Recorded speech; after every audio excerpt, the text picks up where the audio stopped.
from my prediction of the NFC West, I actually have the Seahawks, and I did call them overrated last week. But the main reason I have them is their record, or not their record. Although their record is 6-3, so they are tied first. But their schedule for the rest of the season.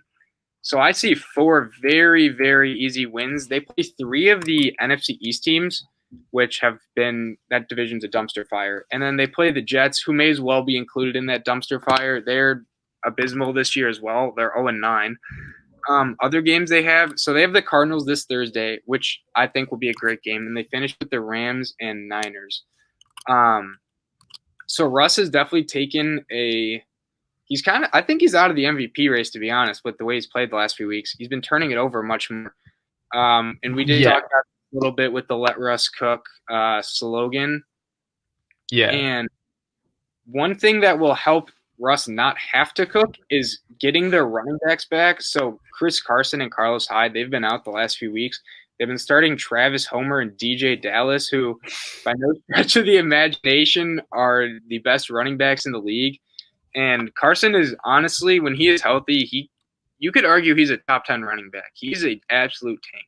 And their defense is still figuring it out. And I trust Pete Carroll and Wilson to figure it out to win those very winnable games against the NFC East and the lowly Jets. I want to hear, who do you think is going to take the division? So this one I've kind of we talked about it, I think, yesterday. Well, let's do this topic. And I think you took Seattle off the bat. And I think I'd probably be leaning Seattle as well if they were playing better football from what we've seen so far. The reason is, I think Seattle, when you have a coach like Pete Carroll and a quarterback like Russell Wilson, usually these problems are just so easily fixable. Yeah. But I don't think they are, because I think they have a philosophical issue going on. We spoke about it last week. Go check out the video on our channel.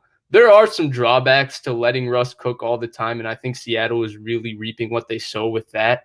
I think their offense should have been let Russ cook more than let him cook all the time, because they have other issues that now Russ can no longer mask because they play this just throw deep every time style offense. So, I mean, if you go down the statistics, the best statistical team in this division is the Rams, right? They have the best balance of offense to defense, good coach, 2 really superstar defensive players, and all of that. But the problem for me with the Rams is, 1, their schedule really tightens up. Their schedule is quite tough going down the stretch, and 2, Jared Goff is their quarterback. And I just think when you have to play Arizona twice, I don't think Jared Goff can pull out both those division games, though I could probably be wrong because McVay maybe schemes up something for that. So I'm going to go with Arizona. And it might sound like recency bias, right? They just had this insane Hail Mary, and they pulled out this game out of basically thin air versus the Bills, with Kyler Murray making one of the greater Hail Mary throws I've ever seen, and DeAndre Hopkins just having a ridiculous catch. But I'm going to go with Arizona because I like Kyler Murray. That's the only reason. I think Kyler Murray's a superstar. I don't think their schedule is that bad. When I look at the rest of their schedule, I think they can beat Seattle. I think they can beat New England. I think they'll split with the Rams. I think they'll beat the Giants, Eagles, and the Niners.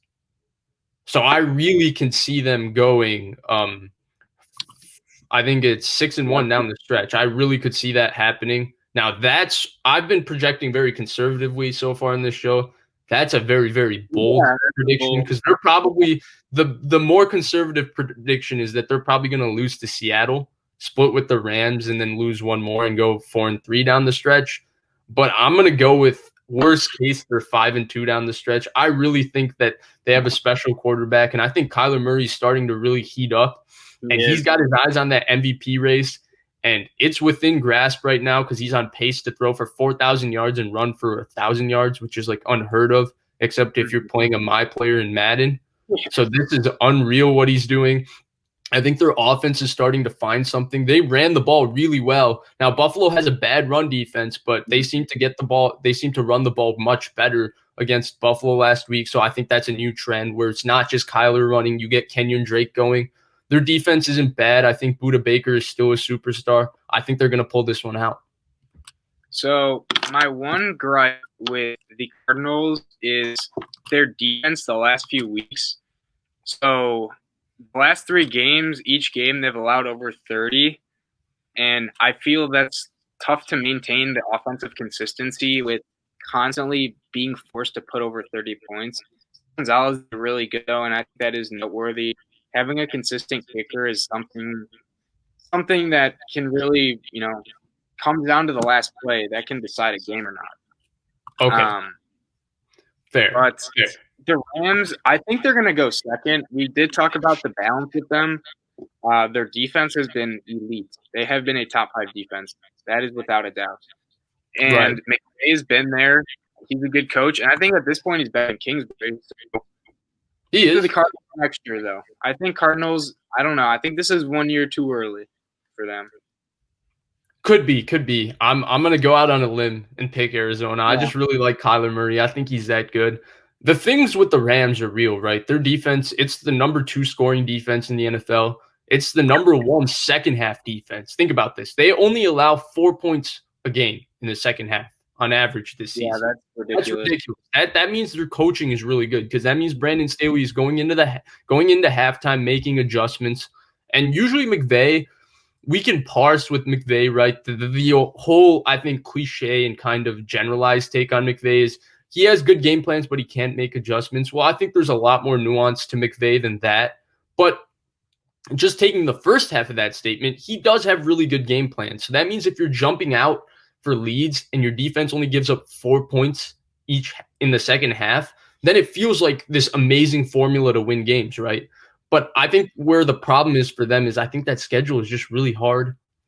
I don't know if I think Goff is just such a week-to-week experience. I think if you get pressure on Goff, you basically beat the Rams because he can't throw when he's under pressure. And losing Andrew Whitworth, I think you were just going to bring that up. That's a huge loss for them. Huge loss. I don't know Goff. Still really good, though. Huh? He's very old. He's like 38 or 39, but he's still one of the best tackles in the league. Right. And he changed life for Goff, right? He changed life for Goff Gurley, signing him and Sullivan in 2018 along with McVay. So I think that's going to hurt them a lot. I think Goff being weary of his blind side means that he's going to probably throw a few more ducks, a few more balls up for grabs, and I think that's going to hold them back. And I'm just going to go with Arizona. I like Kyler Murray. All the facts say Seattle, but I'm going to go with Arizona.